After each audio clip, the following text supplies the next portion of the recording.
When the Gowon government found its footing and was ready to continue the conference, the Eastern Region delegation refused to return to the conference, fearing for their safety in Lagos. By this time, the Igbo nation was preparing for war. At the same time, Ojukwu refused to attend meetings of the Supreme Military Council, stating that he would not appear anywhere in Nigeria having the presence of northern soldiers. I quote him, "I, as the military governor of the East, cannot meet anywhere in Nigeria where there are northern troops." Because at this point, people were calling for negotiation. Ojukwu, meet with Gowon. Let's talk. Ojukwu said, no way.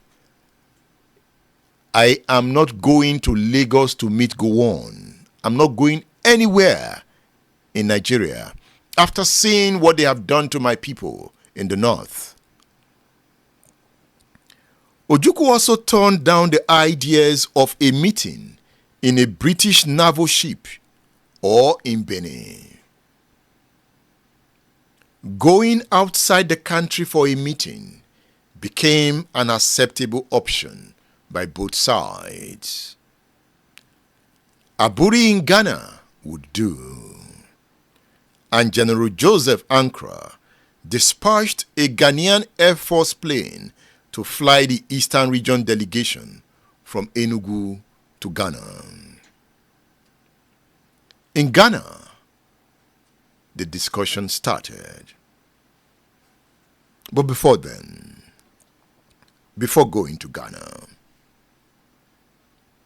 when Ojukwu saw that his suggestions on how to attain a peaceful resolution of the fallout of the bloody coups of January and July 1966 were not accommodated by the Gowon-led federal government, the meeting in Aburi in Ghana became to him the last chance for peace. Ojukwu said that the decisions agreed on could have saved the situation, but again, Gowon was badly advised. It was the meeting of the members of the Supreme Military Council of Nigeria held in Aburi, Ghana, on the 4th and 5th of January 1967. It was the first time all members of the Supreme Military Council were meeting in 6 months. The chairman of the Ghana National Liberation Council, Lieutenant General Joseph Ankara, declared the Aburi meeting opened. He welcomed the visitors to Ghana and called for the amicable resolution of the issues bedeviling Nigeria. After his address, he vacated the conference room, leaving the Nigerian military officers to resolve their quarrel. Who were the military officers in that meeting? Ojukwu, as the governor of the Eastern Region, was there. Lieutenant Colonel Yakubu Gowon, the head of state, was there. Commander Joseph Akinwalewe, commander of the Navy, was in that meeting. Colonel Robert Adeyinka Adebayo, the governor of the Western Region, was in Aburi.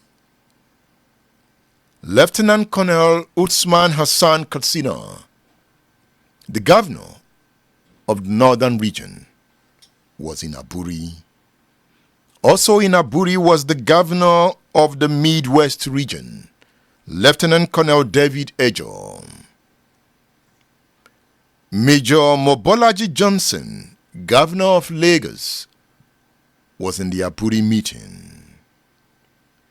The Inspector General of Police of Nigeria, Alhaji Kam Saleh, was part of the Aburi discourse. Also part of the discourse was the Deputy Inspector General of Police, Timothy Omobare. There were other civilians from both sides in the meeting. It was a rich discourse.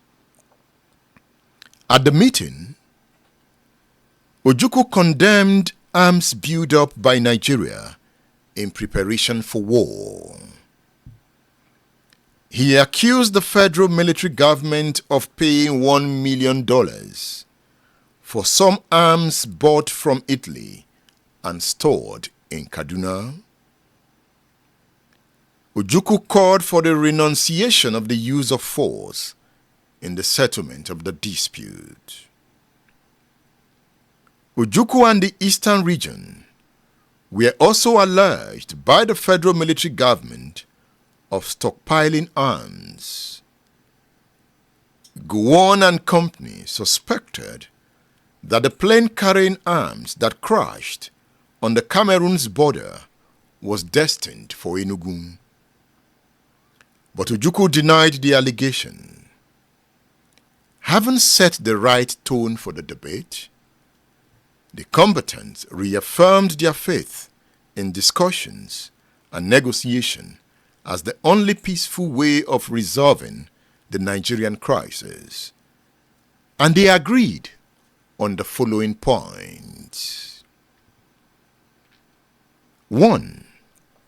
They agreed that a military committee comprising representatives of the regions should meet to take statistics of arms and ammunition in the country. They agreed that these arms, unallocated, should be held and shared equitably between the various commands in the Federation. So you know what this means? Ojukwu was able to convince the Nigerian delegation that the army, that means the East, should have its own army. The North should have its own army.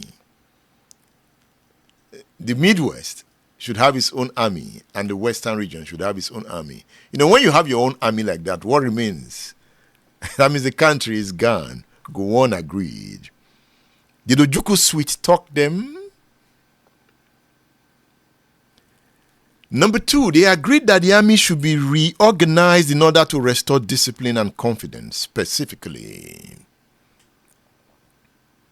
So under this number 2, the army should be governed by the Supreme Military Council, which would be chaired by a Commander-in-Chief of the Armed Forces and the head of the federal military government.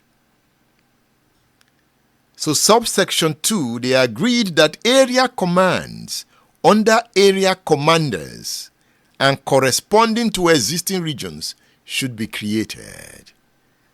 That means each region should have a command of the army. In subsection C of 2, they agreed that during the period of the military government, military governors should have control over area commands for internal security. You know, Ojukwu came prepared. So he bamboozled Gowon and his team. They didn't know when they were agreeing to all his terms.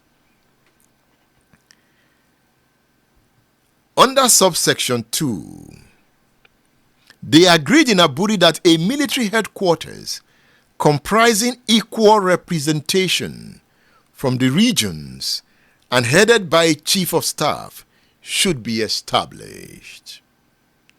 They also agreed that a Lagos garrison, including Ikeja barracks, should be created. Aburi